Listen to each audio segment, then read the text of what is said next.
নমস্কার বন্ধুরা, এইমাত্র পাওয়া আজকের আবহাওয়ার গুরুত্বপূর্ণ খবর। রাত পেরোতেই লাফিয়ে লাফিয়ে বাড়ছে তাপমাত্রা। বেলা বাড়তেই কার্যত কাঠফাটা গরমে কিন্তু নাজেহাল অবস্থা বঙ্গবাসীদের। এখন গরমকাল আর গরমকাল মানেই সারাদিন কাঠফাটানো গরম এবং বিকাল হলেই কালবৈশাখীর ঝড়। কাল থেকে সমগ্র বাংলা জুড়ে তাপমাত্রার পারদ আরও বাড়বে বলে জানানো যাচ্ছে। বর্তমানে জেলায় জেলায় তাপমাত্রার পারদ 41 ডিগ্রি ছুঁই ছুঁই এবং চলতি সপ্তাহে তাপমাত্রা 42 ডিগ্রি পার হয়ে 45 ডিগ্রিতে পৌঁছে যাওয়ার প্রবল সম্ভাবনা রয়েছে। ফলে একটানা তাপপ্রবাহ চলবে দক্ষিণবঙ্গের জেলাগুলিতে। একদিকে কয়েকটি জেলার ক্ষেত্রে আবহাওয়া দপ্তরের তরফ থেকে তাপপ্রবাহের সতর্কবার্তা জারি করা হলো, আর অপরদিকে 6 থেকে 7টি জেলার ক্ষেত্রে তাপপ্রবাহের মাঝেই কিন্তু স্বস্তির খবর দিল আবহাওয়া দফতর।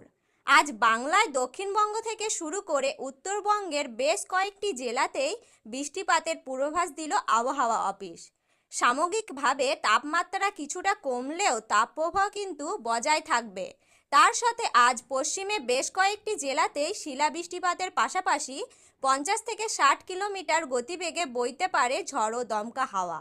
তো বন্ধুরা, আজ এবং আগামীকাল বাংলায় কোন কোন জেলায় থাকছে কালবৈশাখী ঝড়ের পূর্বাভাস, তারই পাশাপাশি কোন কোন জেলাগুলিতে ঠিক কতদিন পর্যন্ত তাপপ্রবাহ চলতে পারে, তো এই বিষয়ে যেই গুরুত্বপূর্ণ আপডেটগুলো চলে এসেছে তো কিন্তু আমি আজকে আপনাদের জানিয়ে দেব এই ভিডিওটির মাধ্যমে।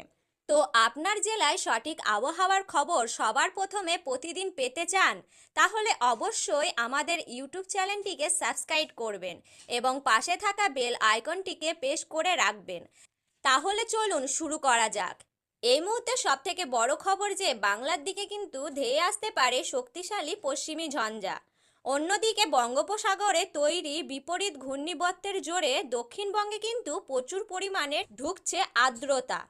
এর ফলে সমগ্র বাংলা জুড়ে কিন্তু হতে চলেছে ঝড়। তো বর্তমানে কালবৈশাখীর মৌসুম আকস্মিকভাবে দক্ষিণবঙ্গের পাশাপাশি উত্তরবঙ্গের বেশ কয়েকটি জেলাতেই কালবৈশাখী সহ শিলাবৃষ্টিপাতের পূর্বাভাস রয়েছে। দক্ষিণবঙ্গের ক্ষেত্রে হাওড়া, হুগলি, 2 চব্বিশ পরগনা, 2 মেদিনীপুর, ঝাড়খণ্ড, পুরুলিয়া, বাঁকুড়া, নদিয়া ও মুর্শিদাবাদের আকস্মিকভাবে যে কোনো সময়ে কালবৈশাখীর ঝড় লক্ষ্য করা যেতে পারে এবং উত্তরবঙ্গের ক্ষেত্রে কোচবিহার, আলিপুরদুয়ার, জলপাইগুড়ি, দার্জিলিং ও কালিম্পং শিলাবৃষ্টিপাত সহ মাঝারি বৃষ্টিপাতের পূর্বাভাস রয়েছে। অপরদিকে বাংলাদেশের 45টি জেলাতে তাপপ্রবাহ জারি থাকবে এবং বৃষ্টিপাতের তেমন কোনো সম্ভাবনা নেই।